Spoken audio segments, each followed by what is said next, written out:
You're listening to the Family Discipleship Podcast, a podcast of training the church.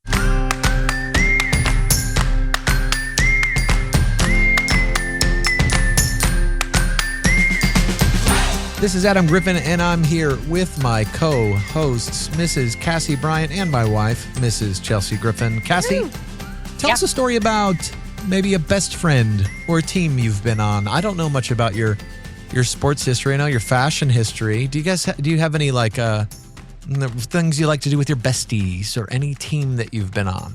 Oh, I love a good road trip with my girlfriend. I feel like, a good long time in the car, you get to know each other, you tell the stories, you listen to your music.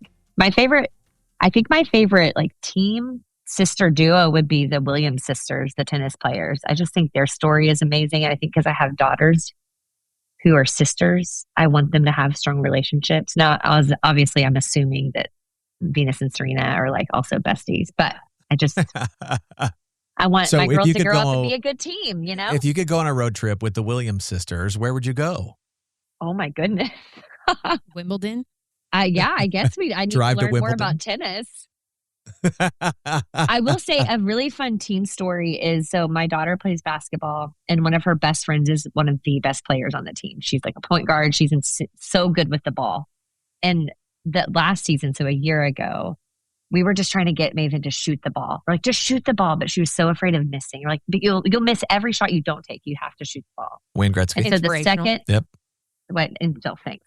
And I think that's actually like a quote. You miss 100% of the shots you don't take. Oh, thank you, Wayne Gretzky. Okay. So the second to last game, Maven gets the ball. She turns, she shoots it without even thinking. She shoots it. She scores.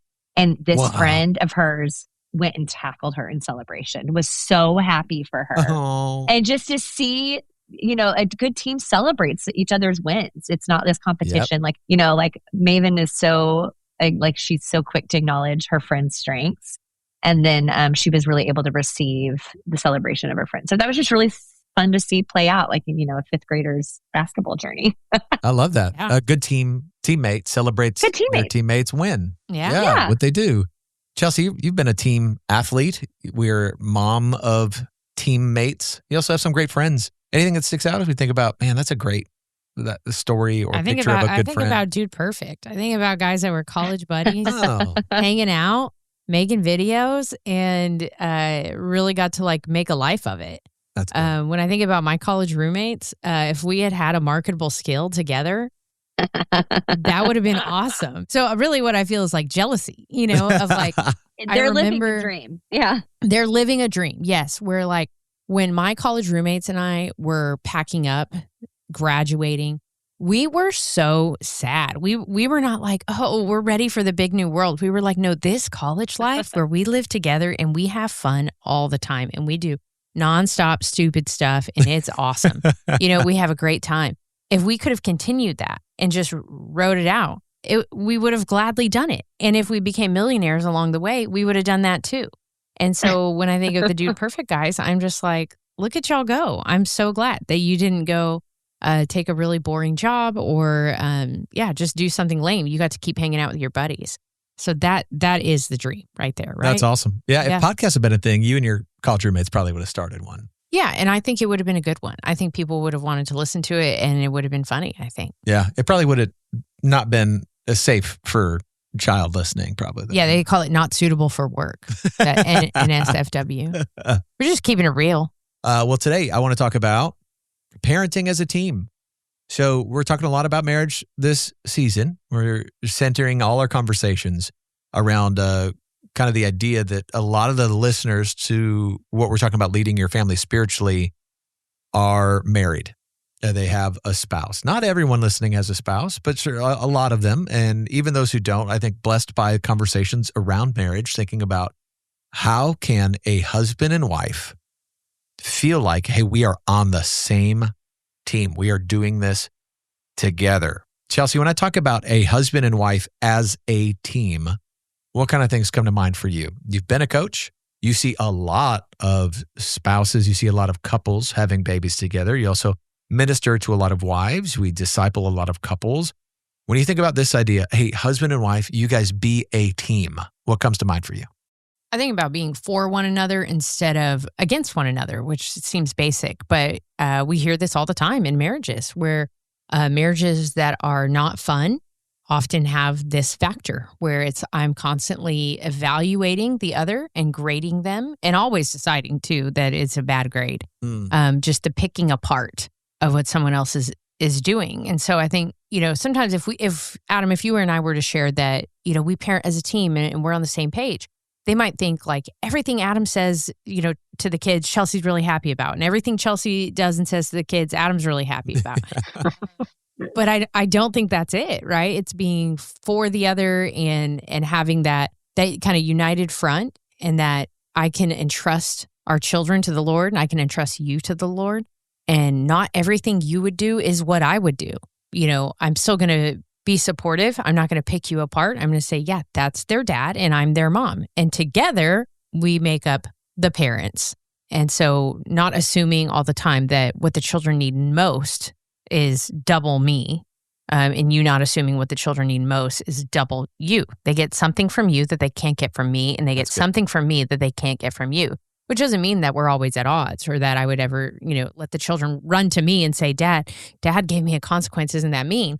No, that's not it. But the Lord saw fit that it seems like he felt like in a perfect world, the children need a father and a mother, a woman and a man. Yeah. And so having a really gracious heart about the differences in what a father does and what a mother does, I think is a helpful perspective. Boy, that's so helpful. I love it. And I've heard you expound on that idea before, and it certainly impacts a lot of decisions that families are making and a lot of the way we view each other. What comes to mind for me, right now we're in basketball season for a couple of our sons.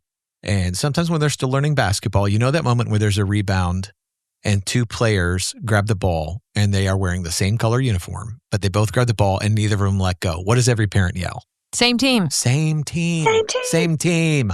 And that's the moment I think about for parents is like you're in this argument over something that you both want. Like you both want the same thing, but you act like you're competing with one another when really you're on the same team. And I know sometimes that means, to both your points, you have to recognize the differences between one another, which we've tackled a lot of on the season. You have to recognize what each of you bring to the table. Mm-hmm. But the perspective of this person is not against me, they are for me, is something sometimes we have trouble getting through our skulls. Just remember you guys are on the same team. Maybe the way this goes poorly, being on the same team or being united, is that one person gets their way and the other is passive. So it's like, okay, if we're going to do this together, here's the way it's going to work. You know what? You've got such strong opinions about this. I'll just, whatever you want, that's fine. And that's not what I'm talking about, but it is a way that we see that a lot in couples. Or it's a total battle where in order for us to parent together, our opinions clash. And so it doesn't go well. Have you seen this as you guys are talking to couples, Cassie, as you're interacting with people in your church or in your friend group, the way that, either you have one really passive person in a marriage, or you have both of them very opinionated and not on the same page? Yeah. I mean, I feel like, it can feel like even in our own marriage sometimes, like, well, the loudest person, not like literally loud, but the one who just maybe beats the drum the most is going to get their way. And so I think that encourages then an atmosphere where one person gives up. It reminds me, so Eric and I, my girls pointed out, we take different routes to get where we're going. So when the girls ride with me to church, I go one way. And when the girls ride with Eric to church, he goes a different way. So they point this out the other day. And oftentimes, because I work at the church, we might be in different cars. The kids, we're not always going to church together. And so they point this out. But then on the rare occasions that we are going to like an evening event together or something, the destination's the same. We're trying to get to the same place. But I'm like, why did you take this turn? Well, don't you know this way is faster? So it's kind of like the way we get somewhere, the how. And I think parenting, it's the same thing. It's like we're on the same team. We're trying to get to the same place, but we have different opinions of how to do it. And that's normal. Yep. And that's like natural. But I think the way that we treat that, I mean, the car thing, maybe, I'm sure the analogy breaks down, but it's like in that moment, like I know that Eric, we're going to get to the church. So I can either choose to just be like not a brat about it and say, I mean, it's hard if we're running late, right? Because then I definitely want us to go my way. Or in my marriage, if I take a wrong turn, and Chelsea, used to very kindly ask, "Oh, do you know a different way to get there than I do?" And I'd be like, "Oh, nice. Nope, he didn't receive it as nice, Cassie. Yeah. But eventually I was like, what? Give me the exact script. What am I supposed to say? Which is great. When you're going the wrong way. It's a lose-lose situation. I know you're going Chelsea. the wrong way. Yep. I've done that before where I watched us go the wrong way for a while. Because when we were dating, I really didn't know what to say. I'm like, I barely know this guy, but I know we're going south. And Frisco is not south. Yeah. And so I just sat there and watched because I barely knew him. And you know what? 10 years later, it wasn't much better. Oh. No, I think we're doing better now. Well, the way we handle it is better. I still make a lot of wrong turns, right? Well, yeah. And you know what? Like all of your wrong turns, I think I find them really endearing because I think about how when Adam's driving, first of all, the fact that he's driving serves us because I don't even want to drive. I want to sit there and play on my phone. So I don't want to drive anyway. So I'm grateful he's driving. And when he misses a turn, I just know that like my man is a dreamer and a writer and he's creative. And so I know that he gets really lost in his thoughts. Yeah. And he's thinking of something other people don't even know how to think about. I don't know how to write a book or a story or anything like that. And Adam does. And so he's lost in all his wonderful thoughts. And even though the map says where to turn and maybe he knew where to turn, like that's how deep he is in whatever he's thinking about. And it's really sweet. And we'll get there eventually. Like it's up to the Lord. You know what I mean? Like we're late. And I'm not even the one who stresses about being late. So it's tricky. So let's bring this analogy back to this. No, let's talk more about you. I detoured us. But I just... detour, bringing it back up again. Okay, I get it, guys.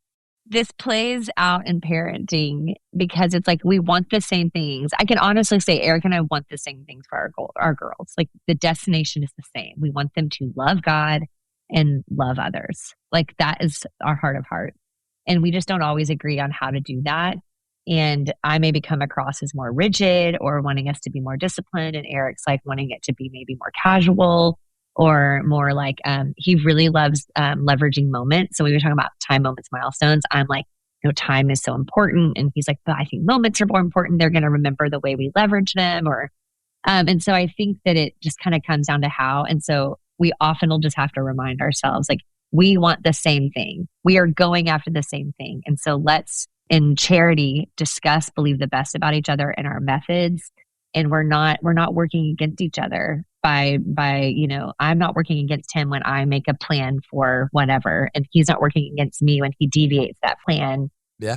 If I'm away for the day but you didn't do those things.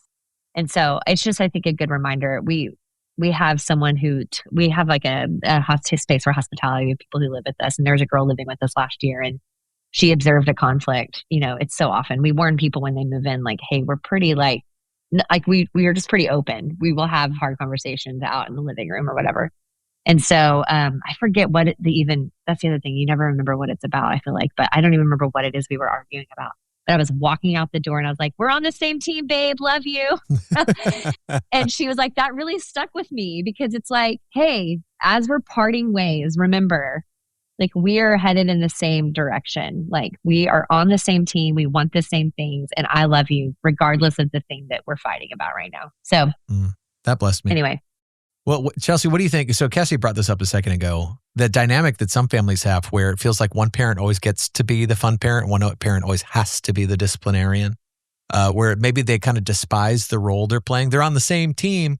But it's like, must be nice to be on the same team with the parent who always gets to be the like, well, yeah, let's just relax. Let's just take it a little easier. You're too uptight.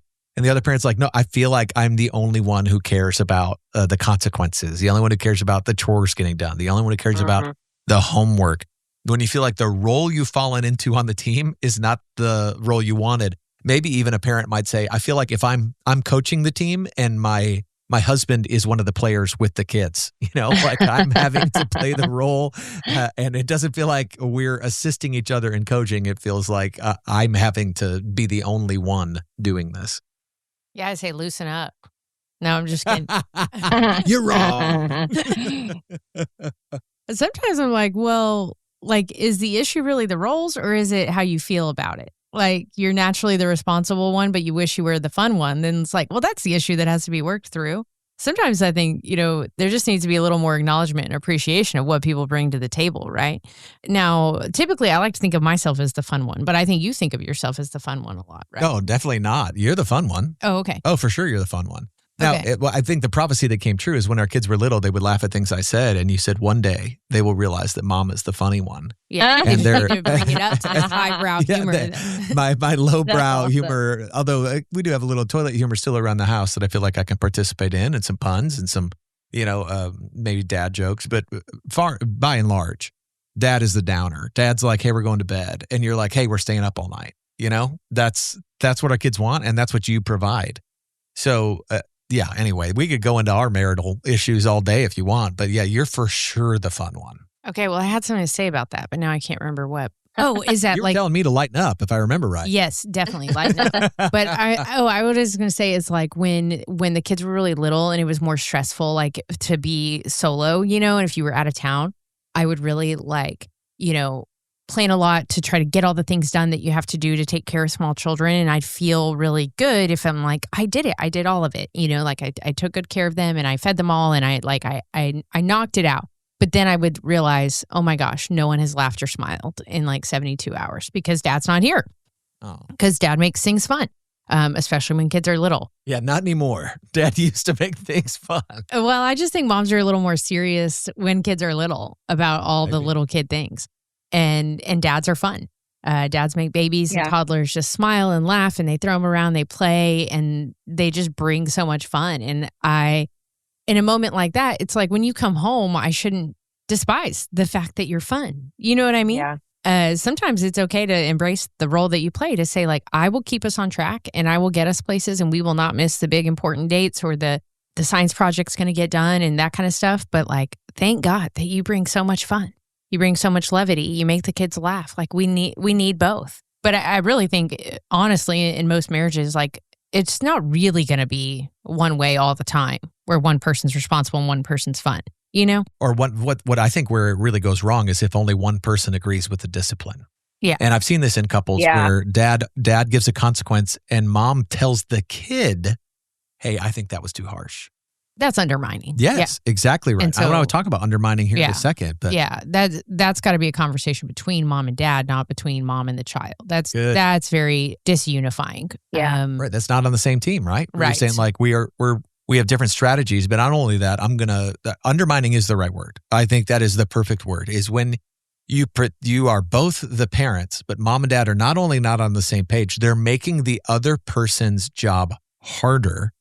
Or they're eroding the foundation on which their authority stands by saying, I disagree with you and me and the kids are on the same page here about something that's not sin. Yeah, right? That's disrespectful. It's unhelpful. Right. If it was sin, if there was, an element of physical abuse or something like that, then of course the child needs to hear that was not your fault and that was wrong and you didn't deserve that. Absolutely. But what we're talking about on our show today is not matters of criminal activity and stuff like that. We're talking about general parenting differences, not something that people need to go to jail for. Just wanting to be clear about that for sure. No, that's a good word. But yeah, I think that's super disrespectful for either spouse to do to the other, to undermine parenting decisions to the children. Yeah, you're exactly right. Cassie, what do you think? When one parent undermines the other one, I know that makes it hard, like in general, obviously it makes it hard to be a team when you're saying you not only aren't on the same page as me, you're making it hard for me to be a mom. You're making it hard for me to be a dad because you come between me and what I think we both need or want. Yeah, we do this to each other all of the time. So I'm going to be vulnerable here. And I think that it's not because we don't always agree with each other. Sometimes it's miscommunication. Sometimes it's that like, we do a lot of solo parenting because of the way our work schedules are. And so then when we come back together, like I think we kind of do a great job with the tag team, but we don't do a great job when we're both in the game. And I'm like, oh, actually, I told her that she could do that. And then he's like, well, I've told her she can't. And so then you're like, okay, kids, y'all are playing us against each other. And so it's not always with the intention of undermining or even like thinking that Eric's choice was wrong. It's sometimes it's like the freneticness of our day. We've missed each other. And so what I have found and what we have found to be helpful, and especially as our girls get older, is we'll have like family meetings. And so like a team they meet, they practice, they do things so that they're on the same page on the game day, right? Yeah. And so as a team, it's like, it's really important for us. Like if we're going to talk about technology, rather than us having that conversation for the very first time in front of our kids, Right. Let's have a meet. Let's talk about this intentionally. Like, wow, okay, it sounds like we're having a lot of conflict around when the iPad's going to get used or when they're going to listen to an audiobook or when the TV is on or the switch or whatever. And so like, let's have a meeting to talk about when the times are appropriate and when we both agree that those should be leveraged and as a reward or whatever. And then we're going to invite our girls in to have that meeting too, so that they know we're on the same page. You can't play us against each other. We have like what are those called whenever they have like, in football, you've got all the arrows and the dots. Huddle? No, play? like playbook. Play. We have a playbook. Yeah. So it's like we have now a playbook about technology. She said arrows and dots. I'm sorry. X's and O's. There are arrows. Listen, often. I'm trying. Yeah. I loved it. Football. I'm here to say I loved it. Yeah. So all that to say though, I think so that now they know we have a playbook. We have like rules around this and we've agreed. And so you can't, there's no more negotiating with us on this. This is not a negotiable. And you can't trick us. Yeah, you can't play. Kids always be trying to trick us like that. Kids are tricky like that. Yeah. All that to say, I do think a way to help with the undermining, especially if it's not underneath it is not like a disagreement or, you're thinking the worst about what your partner, like what your spouse has chosen for your kids at that moment. If you know that you're on the same team and you're on the same page, then I think sometimes it's just carving out that time to be intentional, even if you're tired. If it's a 9:00 meeting to talk about how you're spending money about something, what sports you're involved in, what technology is being used. If it's food, it's like, sometimes that's a big topic. Like I want my daughter to eat her vegetable. Like my youngest is a grazer. She'll graze all day. I really would just love for her to eat a meal and not complain about what's on her plate. And maybe that's less important to my spouse. But it's like, we want to be on the same page. Otherwise, meal times are not enjoyable and we're in conflict. So I think communication, having those meetings, and then really as your kids get older, having family meetings like, hey, the Bryants, like this is what we've decided is for our household and what is best and what we've discerned. We prayed about it. We've talked about it. We're on the same page. Here's the playbook. Yeah. If that's what it's called. Amen. Yeah. And if you don't have that plan ahead of time, I think it'd be really helpful. In our family, our kids may not like lie brazenly to our face when asked, but they surely might leave something out. So it could be really helpful when Adam and I are by ourselves with them to say, did you already ask Dad about that? Yeah. Did you and Dad have a plan about that? Because if they think that I might give a more favorable response, they might ask me and leave out the fact that Dad already rendered a decision on this, Yep. Yeah. And they're trying to trick us into looking like we have totally different plans. But my first plan is to do what Dad already told you to do. Yeah. And if there's no plan, then I could be open to it. But we've definitely seen our kids work this system. And if Adam and I have missed each other schedule wise or didn't have time to make a plan about a certain thing, it could be helpful for us. But I try quickly to like send a text or something to say, just so you know, like I told one of our sons that they may not do the following thing until the following thing happens. Yeah. And then that way we're able to support and uphold those things. And we do this as adults too, right? We were just talking about this yesterday at Eastside. Just like if a minister or another pastor weighs in on a circumstance that's hard, somebody may go, well, I'd like to talk to the lead pastor about it. Well, and then if the lead pastor, Adam, is the only one who's had the meeting with them, they may say, well, I'd like to hear what the elders have to say. And I'm sitting here like, I'm an elder, I'm a pastor. But the truth is, if we hear what we want to hear, we're very satisfied and go like, okay, that's great. If we don't hear what we want to hear, we're looking for somebody else. Kids do that. Adults do that. But Cassie, I love what you're painting a picture of. And again, it's a great metaphor. There's not a team in life that would expect to do well if they don't practice together. There's not a team in life that would expect to do well if they don't have some kind of meeting, some kind of group where they come together and have some kind of plan. But for some reason in parenting and in marriage, we almost expect like, oh, this should just come naturally. Like we'll be on the same page. When the kid asks a question about the phone, we'll just wing it almost. Yeah. So I'm not advocating that like we need to have a staff meeting where there's an agenda written up, like a type A person out there going, yeah, I've been trying to convince my wife that we need to have an agenda. But there's a reason that couples will sit down together without the kids present and say, what do we want to do about this? And that they will turn to resources and say, let's read this together. Let's listen to this podcast together. Let's go talk to a mentor together. Let's get discipled in this area so that we know what decisions we're going to make with our kids. Chelsea, when you think about this exact concept, maybe even thinking about people that are having a kid for the first time, or maybe they're hitting a topic that they haven't tackled before when it comes to dating or technology or sports or academics. How can couples get on the same page and expect like maybe formally or informally, how can they make sure like, hey, I want to think about this the same way you are, and I want to make sure that we are driving the same direction, saying the same things when our kids ask about these things? I think where, people differ philosophically, it's often from their family of origin. Yeah. Or from, fears that they're hanging on to. So for example, one parent might say, all these sports and extracurriculars are kind of killing us. We're not having family time. We're having stress time and we're rushing kids in and out the door. And another parent might say that deep down, they really have a lot of fear around finances. And they've been believing this idea that we have got to get these kids athletically ready to get a scholarship. Because without a scholarship, we're not going to college. Without college, we're not going to have a good life. And so we really break down what's really at the heart. And that's what has to happen for parents. We might differ philosophically, but when we get to the heart level, there might be a fear there or a lack of trust in God. And we might still differ, but I think we can really come up with a plan peacefully that both of us can agree on when we start to pick apart. And, what our counselor taught us to do so many years ago is when we have a difference of the way you're thinking of something, a good first question is what scriptures come to mind when you think about this. So, if we're going, I want to send the kids to public school, he wants to send the kids to private school. Okay, why? Yeah. Because private school costs money and we'll be too poor. So I don't want to do it. Okay, well, and you go back and forth until we start to see, again, maybe not exactly eye to eye, but what's at the heart of what we want for our children and how can we get on the same page? But again, the scriptures going, what motivates this? Let's talk about our family of origin. Let's talk about what happened. Let's talk about our fears. A lot of time with kids, we just fear so much for them. Well, if we do this and then this happens and this happens and this is what's going to happen to our kid.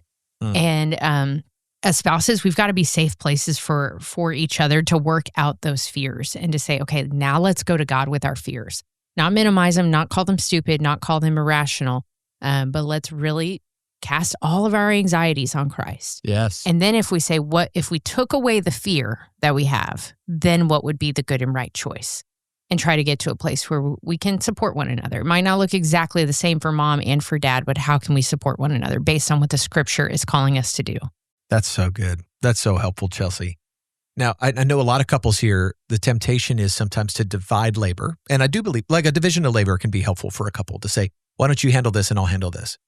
You be in charge of rides to school. I'll make sure that it's on our calendar when the sporting events are. I'm not against any of that. But I do feel like there's an unhealthy version of that where we say, we'll just split this 50-50. You do your thing, I'll do my thing. And that's what ends up to maybe the fun parent, disciplinarian parent. Your mom's in charge of that, so I'm not gonna bother touching that. And that's not really a team picture. That's saying we're on different teams handling different things. How do you maintain good like family morale? Like everybody loves being in this family, things are going well while splitting family responsibilities. And where do you see that go well? Where do you see that go poorly, Chelsea? First of all, I like to say 50-50 is that divorce is 50-50, right? Marriage is 100-100. Yeah, that's right. Saying I'm giving my all, you're giving your all, and I'm trying to outdo you in showing honor, and you're trying to outdo me in showing honor. That's good marriage. 50-50 is divorce, guys. Amen. So the first thing I think of is we're not going to try to make it even all the time. We're going to try to do the best work we can do unto the Lord with our family. And so a happy way on the surface is to say, like, where are my strengths and what are your strengths, and not try to operate out of our weaknesses all the time. But I think there's a natural division of labor in a lot of marriages that can go really well. If people start to notice that they're really pouring water on a seed of bitterness that needs to be confessed, brought to the surface, and worked out. So if it looks like, well, you're good at laundry, so you're going to do all the laundry. And some people would say that they love to do that. They want to organize things. They want to keep things clean. That's a joy to them, where that becomes... But not when it comes to parenting, right? Like if it comes to parenting, if you have one parent who goes, well, you be the parent and I won't, because that's the way our labor would divide well. No, that's not going to work. Yeah, it can't work, right? No, that's not going to work. I think like in any team, it's good to know your strengths, right? So it's like... Yeah. in basketball, Maven's a great defender. When she has to take a shot, she'll take a shot, but she's not going to be the number one scorer. And she feels comfortable with that.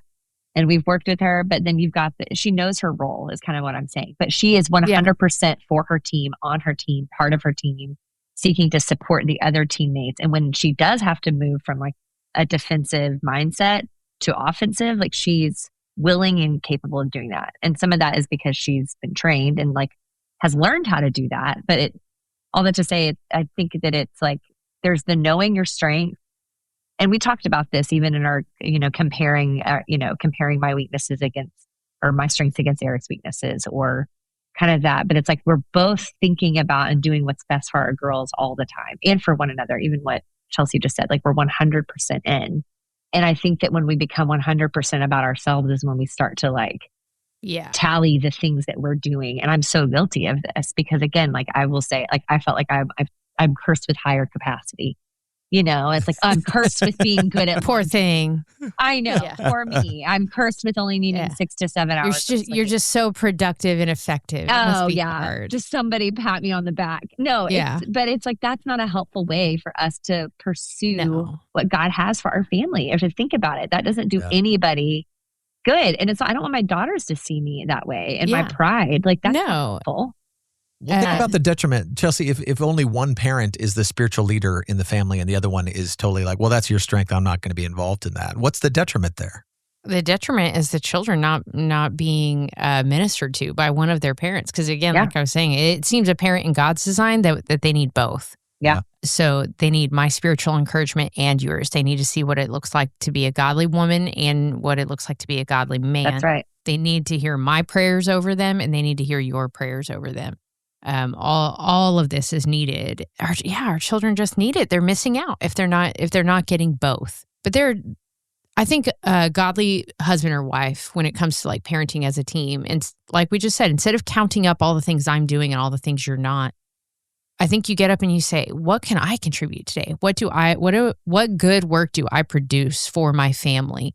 Not what can I be bitter about doing, but there are some things in our family that it's not like we had a meeting and said, okay, when one of our children's friend has a birthday party, I'm going to respond to the invitation. I'm going to get the gift and that just naturally is me, but I'm delighted to do it. I'm going to go, I got that. And in our marriage, when I have all these things together, you always encourage me and say, oh, you do so much. Thank you. And there's something really sweet and beautiful about that. I cut all of our children's hair. Even though I'm not that good at it. I've offered, but I would never. Wants their head shaved. I wouldn't say like, well, I cut their hair last time. Now you cut their hair. Yeah, that's just not a natural flow of labor. But again, every time I cut our children's hair, one, you're always very encouraging. But I think to myself, okay, I just saved our family $70 by giving them really terrible home haircuts. They're not terrible, but it's just to me. I'm like, oh, that's something I can produce for our family. Right.